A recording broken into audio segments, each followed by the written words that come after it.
እንዲህ በፍጥነት በምትጓዝ ከተማ ውስጥ እየኖሩ የልብ መረጋጋትን ማግኘት የተለየ ምቾት ነው። ሰላም የሚሰጥ የምቾት ስፍራ ለቤተሰቦ ኩራት ሲሆኑ ነገ መረጋጋትን ካለሙ ወይም በቀላሉ የተሻለ ህይወት መኖር ካሻው የአኮያ ቤቶች መገኛ አድራሻው ናቸው። የት ሰፈር ነኝ ማለት ይፈልጋሉ? ፒያሳ ወዳጅነት ፓርክ በሶስቱም ሳይቶች ወይስ ሳር ቤት ካናዳ ኤምባሲ አሊያም ሰሜን ማዘጋጃ? ወደ ቤትዎ ለመግባት ይህን ቁጥር ይጫኑ 0979 22 22 25። የአኮያን ቤት ሲገዙ የኢትዮጵያ አየር መንገድን ሼባ ማይልስ ጎልድ አባልነት በክብር ይቀበላሉ። አኮያ ፕሮፐርቲስ የኢትዮጵያ አየር መንገድ ሼባ ማይልስ የሪል ስቴት የመጀመሪያው ፕላቲነም ፓርትነር።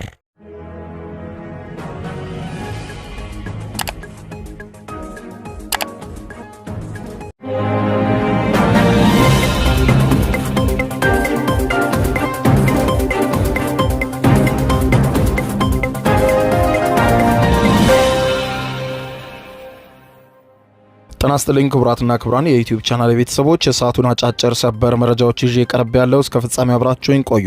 በትግራይ ክልል አሁን ያለውን ሁኔታ በቀዳሚነት የምንመለከት ሲሆን አቶ ጌታቸው ረዳ በግል የማህበራዊ ትስስር ገጻቸው አስቸኳይ መልእክት አስተላልፈዋል። የአፍሪካ ህብረት በትግራይ ክልል ያለው ሁኔታ በእጅጉ ያሳስበኛል ሲል አስቸኳይ መግለጫ አውጥቷል በዋና ጸሐፊው በኩል። በሌላ በኩል ክቡራን አድማጮች እንዲሁ የጦርነት እንቅስቃሴዎች በአንዳንድ አካባቢዎች አሁንም እየተስተዋሉ ሲሆን በትግራይ ክልል ደግሞ ያለው ሁኔታ እንዲሁ አሳሳቢ ሆኗል። በመቀሌና በሌሎችም ዋና ዋና ከተሞች ከባንኮች ከግብይት ጋር ያለውን ሁኔታ በተመለከተም የማስደምጣቸው አዳዲስ መረጃዎች ይኖራሉ ከወደ ትግራይ። በሌላ በኩል ወደ ውጭው ዜና ስናቀና ደግሞ አዲስ ውጥረት ተፈጥሯል። ይሄውም ኢትዮጵያ፣ ቻይና፣ ሩሲያ፣ ህንድን ጨምሮ ሌሎችም ሀገራት አባል የሆኑበት ብሪክስ የተባለው ጥምረት የአሜሪካ ዶላርን ተጽዕኖ በእጅጉ የሚቀንስ አዲስ የክፍያ ስርዓት መዘርጋቱን ተከትሎ ቁጣ ቀስቅሷል። ይህ አዲሱ ይጀምራል የተባለው አዲሱ የብሪክስ ስርዓት ምንድን ነው? ዶላርንስ እንዴት ይገዳደራል? ዶላርን መገዳደሩን ተከትሎ የአሜሪካው ፕሬዝዳንት ዶናልድ ጄ ትራምፕ ምን አሉ? ወስደዋለሁ ያሉትስ እርምጃ ምንድን ነው? የጀመሩት የሰላም ቦርድ የሚባለው ስብስብ ብሪክስን እንዴት አድርጎ ለማሽመድመድ አቅዷል የሚለውን በዝርዝር የማስደምጣችሁ ዓለም አቀፍ መረጃ ነው የሚሆነው። እስከ ፍጻሜው ቆዩ። የዩቲዩብ ቻናሌን ሰብስክራይብ በማድረግ የደወል ምልክቷን መጫን አትዘንጉ። በርከት ያሉ ሰበር መረጃዎች ዩቲዩብ ላይ ሲጫኑ ቀድሞ ለእናንተም የማስታወቂያ መልእክት ወይም ኖቲፊኬሽን ይደርሷችኋል። ወደ ዝርዝር ዘገባው አለፍኩ። አብረን እንከታተለው። በቅድሚያም በሰሜን ኢትዮጵያ ያለው ሁኔታ አሳሳቢ መሆኑን ተከትሎ የአፍሪካ ህብረት መግለጫ ወጣ። የአፍሪካ ህብረት ኮሚሽን ሊቀመንበር መሐመድ አሊ ዩሱፍ በሰጡት መግለጫ ተሳታፊ ወገኖች ከድርጊታቸው እንዲታቀቡ ሲሉ ገልጸዋል። የህብረቱ ሊቀመንበር መሐመድ አሊ ዩሱፍ በትግራይ ክልል ዳግመኛ እንዲህ አይነት ሁኔታ እንደማያስፈልግ ገልጸው የተጀመረው ጦርነትም እንዲቆም ብለዋል። አክለውም በትግራይ ክልል ያለውን ሁኔታ በቅርበት እየተከታተሉት እንደሆነም ገልጸዋል። ህብረቱ ባወጣው መግለጫ ሊቀመንበሩ በትግራይ ክልል ክፍሎች ያለውን ሁኔታ በቅርበት እየተከታተሉ ሲሆን ከሰሞኑ በታዩት ክስተቶችም የተሰማቸውን ጥልቅ ሐዘን ገልጸዋል። ሊቀመንበሩ በመግለጫቸው በአፍሪካ ህብረት የሚመራውና ከሁለት ዓመቱ ደም አፋሳሽ ጦርነትን ያስቆመው የፕሪቶሪያውን ስምምነት ማስጠበቅ እንደሚገባ በጽኑ አሳስበዋል። በስምምነቱ አማካኝነት በከፍተኛ ጥረት የተገኙ ውጤቶችን ማስጠበቅ እጅግ የላቀና ቀጣይነት ያለው ጠቀሜታ እንዳለው በመግለጫቸው አጽንኦት ሰጥተዋል። ሁለቱም ወገኖች ያለውን ሁኔታ ሊያባብሱ ከሚችሉ እርምጃዎች ሊታቀቡ ይገባልም ሲሉ ጠቅሰዋል። የአፍሪካ ህብረት የፕሪቶሪያውን ስምምነት ሙሉ በሙሉና ውጤታማ በሆነ መልኩ እንዲፈጸም የማይናወጥ ቁርጠኝነት አለው ሲሉም ነው የገለጹት። ህብረቱ የዚህን ስምምነት አፈጻጸም ከመከታተል ባቋቋመው ከፍተኛ የፓናል አማካኝነት በሁለቱም ወገኖች መካከል የሚደረግን ንግግር፣ ትብብርና የመተማመን ግንባታ ሂደትን ለማጠናከር ዝግጁ መሆኑንም አመልክቷል። ይህንን የሚያደርገው በትግራይ ክልል ዘላቂ ሰላምና መረጋጋት እንዲሰፍን ለማድረግ ለሚደረገው ጥረት ባለው ከፍተኛ ድጋፍ እንደሆነም ገልጿል። የአፍሪካ ህብረት በትግራይ ክልል ውስጥ ለሁለት ዓመታት የተካሄደውን ደም አፋሳሽ ጦርነት ያስቆመውን የፌዴራል መንግስቱና የህዝባዊ ወያነ ሓርነት ትግራይ ህወሓት መካከል የተደረሰውን የፕሪቶሪያውን ስምምነት ያደራደረ ዋነኛ አካል ነበር። ከ3 ቀናት በፊት ህዝባዊ ወያነ ሓርነት ትግራይ ህወሓት በትግራይ ክልል አዋሳኝ አካባቢዎች ላይ በከባድ መሳሪያ የታገዘ ተኩስ መክፈቱ ዳግም ጦርነት እንዲቀሰቀስ ምክንያት ሆኗል። አሁን በትግራይ ክልል አዋሳኝ አካባቢዎች ላይ የከባድ መሳሪያ ተኩስ እንዳለም ተመልክቷል። ሁኔታውን አስመልክቶ የጠቅላይ ሚኒስትር ዶክተር አብይ አህመድ የምስራቅ አፍሪካ ጉዳዮች አማካሪ ሚኒስትር የሆኑት አቶ ጌታቸው ረዳም በትግራይ ክልል ዳግም የተቀሰቀሰውን ወታደራዊ ግጭት የእብደት መንገድ ሲሉ በመጥራት በአስቸኳይ ህዝባዊ ወያኔ ሓርነት ትግራይ ህወሓት የከፈተውን ተኩስ እንዲያቆም ጥሪ አቅርበዋል። አቶ ጌታቸው በማህበራዊ ትስስር ገጻቸው ላይ ባወጡት ዝርዝር ጽሁፍ ህዝባዊ ወያኔ ሓርነት ትግራይ ህወሓት ወታደራዊና የፖለቲካ አመራርን ኋላ ቀር ሲሉ ያወገዙ ሲሆን አሁንም የህወሓት ቡድን እየተከተለ ያለው መንገድ ከዚህ ቀደም ትግራይ ከከፈለችው ዋጋ በላይ የከፋ ጥፋት የሚያስከትል ነው ብለውታል። ባለፉት 4 ቀናት የታየው ወታደራዊ እንቅስቃሴ ያለምንም ቅድመ ዝግጅት ታጣቂውን ወደ ወጥመድ መክተት ነው ያሉት አቶ ጌታቸው ረዳ አመራሩ የፌዴራል መንግስቱ ፈቅዶልናል፣ ተኩስ አልጠበቅንም ነበረ የሚለውን ሰበብ ውድቅ አድርገውታል። ይህ አካሄድ ህዝብን ለእልቂት አሳልፎ የመስጠት ውሳኔ መሆኑን እስካሁንም ቁጥሩ ከፍተኛ የሆነ ወጣት መስዋዕት እየሆነ እንደሆነም ገልጠዋል። የክልሉ ከፍተኛ ወታደራዊ መኮንኖች በስም በመጥራት የሰነዘሩትን ትችት የአመራር ጥበባቸውና ስትራቴጂያቸውን የተመለከተ ነው።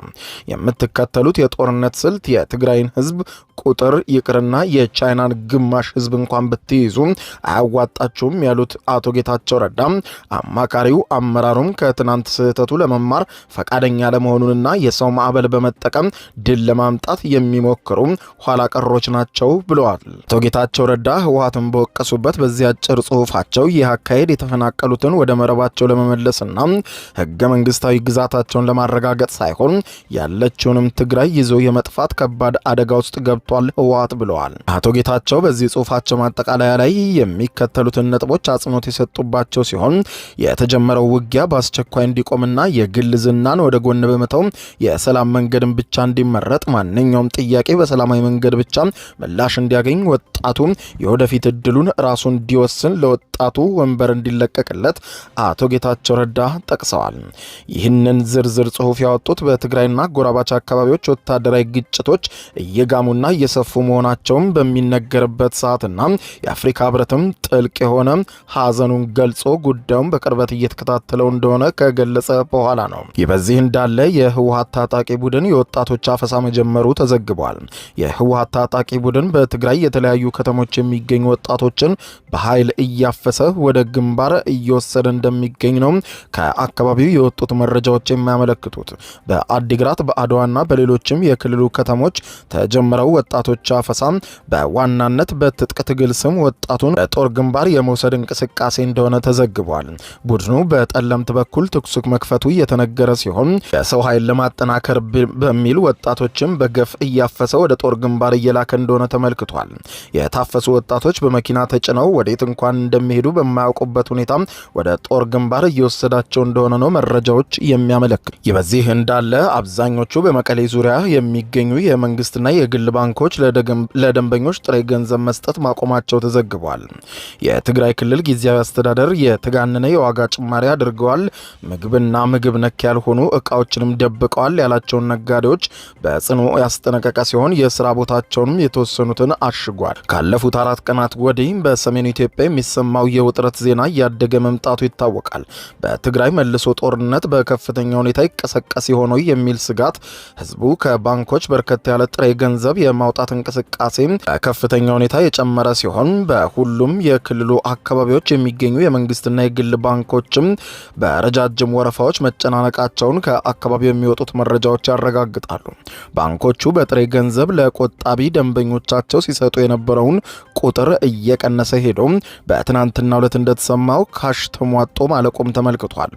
በዚህም ከሂሳብ ወደ ሂሳብ ማሸጋገርና ገቢ የማድረግ አገልግሎት ከመስጠት ውጪ አብዛኞቹ ጥሬ ገንዘብ መስጠት እንዳቆሙ ነው መረጃዎች የሚያመለክቱት። ባንኮቹ የሚሰጡትን ጥሬ ገንዘብ ማቆማቸውን ተከትሎ በትናንትናው ዕለት የነበረው የገበያተኛ ግርግርና መጨናነቅ ቀነስ ብሎ ታይቶ ውሏል። የጦርነት ስጋትን ተከትሎ በተለይም በመቀሌና በዋና ዋና የትግራይ ክልል ከተሞችም ነጋዴዎች ሆነ ብለው በህዝቡ ላይ ዋጋ የጨመሩ ሲሆን ህዝቡ ጦርነት ነው ገዝቶ ማከማቸት ይፈልጋል፣ አማራጭ የለውም በሚል ይህንን ሁኔታ እንደ መልካም አጋጣሚ በተጠቀሙ ስግብግብ ነጋዴዎች ላይ እርምጃ መውሰዱን የክልሉ ጊዜያዊ አስተዳደር ጠቅሷል። ጊዜያዊ አስተዳደሩ እንዳለው በተጋነነ የዋጋ ጭማሪ ሲሸጡ የነበሩ ምርትንም የሚደብቁ ሕግ እንደሚጠይቃቸው ከጠቀሰ በኋላም በተደረገው ምልከታ በርካታ ነጋዴዎች በዚህ ሁኔታ ውስጥ ተገኝተዋል። መግለጫው አክሎም በአክሱም ከተማም በተጋነነ ዋጋ ሸጠዋል የተባሉ የንግድ ቤቶችም ሙሉ በሙሉ መታሸጋቸው ተመልክቷል። በመቀሌ ከተማም በድብቅ ከቦታ ቦታ ሲጓጓዝ ነበረ የተባለ 40 ኩንታል ስኳር ተወስዶ ወዲያውኑ ለሸማቾች በፍትሃዊ መንገድ እንዲከፋፈል መደረጉም ተመልክቷል። ትግራይ ያለው ሁኔታ አሁንም ከዕለት ወደ ዕለት ወደ አሳሳቢ ደረጃ እያመራ እንደሆነ መረጃዎች ያመለክታሉ። በሌላ ዜና ኢትዮጵያም አባል የሆነችበት የብሪክስ ስብስብ የዶላር ጥገኝነትን ይቀንሳል ያለውን አዲስ የዲጂታል ክፍያ ስርዓት ይፋ ለማድረግ መቃረቡ ተሰማ። የብሪክስ አባል ሀገራት የዶላርን የበላይነት ለመቀነስና እንደ ስዊፍት ያሉ ምዕራባውያን የሚቆጣጠሯቸውን የፋይናንስ መረቦች በራሱ ሲስተም ለመተካት የሚያስችል አዲስ የዲጂታል ክፍያ መሰረተ ልማት ለመዘርጋት የመጨረሻው ምዕራፍ ላይ መድረሳቸው ተገልጧል። ይህ አዲስ አሰራር በቅርቡ አባል የሆኑትን እንደ ኢትዮጵያ ያሉ ሀገራትን የንግድ ልውውጥ ወደ አዲስ ምዕራፍ ያሸጋግራል ተብሎም ተመልክቷል። በያዝነው የ2026 የፈረንጆቹ ዓመት በህንድ አስተናጋጅነት በሚካሄደው የብሪክስ ጉባኤ ላይ በዋነኝነት የሚቀርበው ይህ እቅድ ሀገራቱ የየራሳቸውን ብሔራዊ ዲጂታል ገንዘቦች CBDCs በቀጥታ እንዲያስተላልፉ የሚያስችል ነው ተብሏል። ይህ አሰራር በተለይም እንደ ህንድ ዲጂታል ሩቢ፣ የቻይና ዲጂታል ዩዋን እንዲሁም የሩሲያን ዲጂታል ሩብል ያሉ ገንዘቦችም ያለ አሜሪካ ዶላር ጣልቃ ገብነት በቀጥታ ለንግድ ልውውጥ ለመዋል የሚያስችል ሲሆን ይህም የግብይት ወጪን ከመቀነስም በላይ በምዕራባውያን የሚጣሉ የኢኮኖሚ ማዕቀቦችን ስጋት በእጅጉ እንደሚቀንስና እንደሚያጠፋም ተመልክቷል። የህንድ ማዕከላዊ ባንክ ይህንን ጥያቄ ለጉባኤው አጀንዳነት ያቀረቡ ሲሆን አሰራሩም እንደ አንድ የጋራ ገንዘብ ሳይሆን እያንዳንዱ ሀገር የገንዘብ ሉዓላዊነቱን ጠብቆ የክፍያ መንገዱን ብቻም በጋራ እንዲጠቀም የሚያስችል ነው። ይህ ጅምር በተለይም በዓለም አቀፍ ደረጃ የወርቅ ዋጋን በአንድ አውንስ $5,500 በላይ በሆነ ፍጥነት መጨመርና ለዶላር ያለውን እምነት እየቀነሰ በመጣበት ወቅት መከሰቱም ለብሪክስ ሀገራት ታላቅ ስትራቴጂካዊ ጠቀሜታ እንዳለው ተነግሯል። ይሁን እንጂ ይህ ስትራቴጂ የአሜሪካው ፕሬዝዳንት ዶናልድ ጄ ትራምፕን ሳያስቆጣም አልቀረም።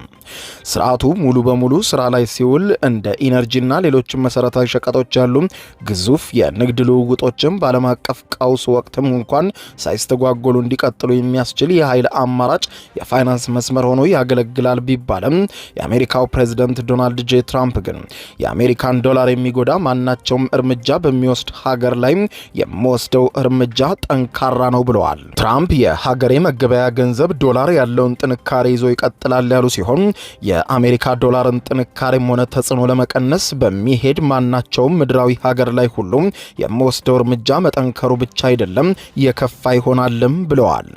ፕሬዝዳንት ዶናልድ ጄ ትራምፕ የተባበሩት መንግስታት ድርጅት ዩኤንን ወደ ጎን የሚገፋና በቻይናና ሩሲያ የሚመራውን ብሪክስን ለመገዳደር ያለመውን አዲስ አደረጃጀት ለመፍጠር እቅድ እንደያዙ ከዚህ ቀደም መዘገቡ ይታወቃል። ዓለም አቀፉ መጽሔት ፎሬን ፖሊሲም በጉዳዩ ዙሪያ ባወጣው ሰፊ ዘገባ ላይ እንዳለው ከሆነ ትራምፕ ቦርድ ኦፍ ፒስ ወይም የሰላም ቦርድ የተሰኘ አዲስ ዓለም አቀፍ ስብስብ ለመመስረት እንቅስቃሴ ማድረጋቸውና በኋላም በይፋም ዳቮስ ላይ መመስረታቸው ይታወቃል። ይህ ስብስብ ታዲያም በዋናነት የተጽዕኖዎችን ለመቀነስና የተባበሩት መንግስታት ድርጅትን ለመገዳደር ያለመ ሲሆን ከዚህም ባሻገር ደግሞ ተጽዕኖ ያመጣሉ ተብለው ከወዲሁ ስጋት ያጫሩትና በአሜሪካ እንደ ስጋት የሚታዩት እንደ ብሪክስ ያሉ ስብስቦችን ሙሉ በሙሉ ስብስባቸውን የሚያላላ ነው ተብሏል። በቀላሉ ለመረዳት ይህ ስብስብ አሁን ያለውን የተባበሩት መንግስታት ድርጅት የጸጥታው ምክር ቤት የሚገዳደር ወይም የሚተካ የጎንዮሽ መዋቅር እንደሆነ የተገለጸ ሲሆን ትራምፕ ያደራጁት ይህ ስብስብ ግን ብሪክስን የማዳከም እንቅስቃሴ እንደሆነ ተመልክቷል። ቻይናና ሩሲያ በብሪክስ አማካኝነት ብዙ የአፍሪካ፣ የላቲን፣ የአሜሪካና የኤዥያ ሀገራትን ወደ ራሳቸው እየሳቡ መሆኑን የተመለከቱት የአሜሪካው ፕሬዝዳንት ዶናልድ ጄ ትራምፕ ይህንን በዝምታ ማየት እንደማይፈልጉ ሲገልጹ ቆይተው ነበር። ስለዚህም ይህንን አዲስ የሰላም ቦርድ በማቋቋም እነዚህ በማደግ ላይ ያሉ ሀገራት ከአሜሪካ ጋር አዲስ ጥምረት እንዲፈጥሩ ከቻይና እቅፍም እንዲወጡ ለስቦ የተዘጋጀ እቅድ እንደሆነም ተመልክቷል።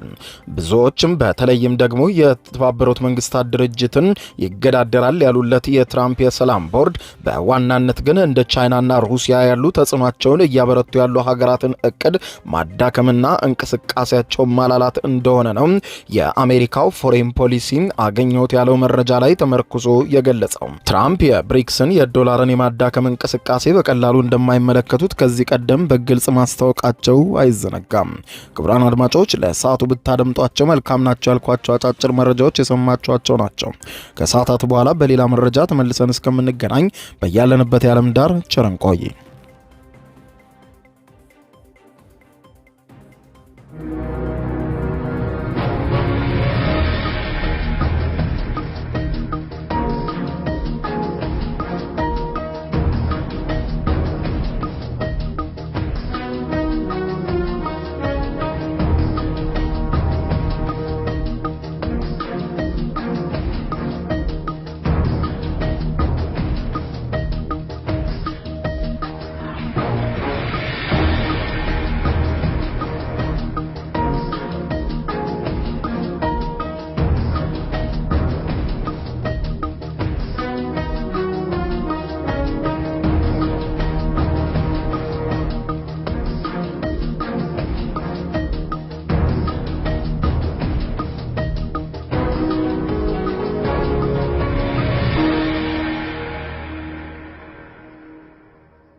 የዩቲዩብ የስኬት ሚስጥሮችን በዝርዝር የያዘው የአቤል ብርሃኑ የወይኗ ልጅ መጽሐፍ ሁለተኛ እትም በገበያ ላይ። ዩቲዩብ ለመጀመር በአጭር ጊዜ ስኬትን ለመቀዳጀት አስበዋል?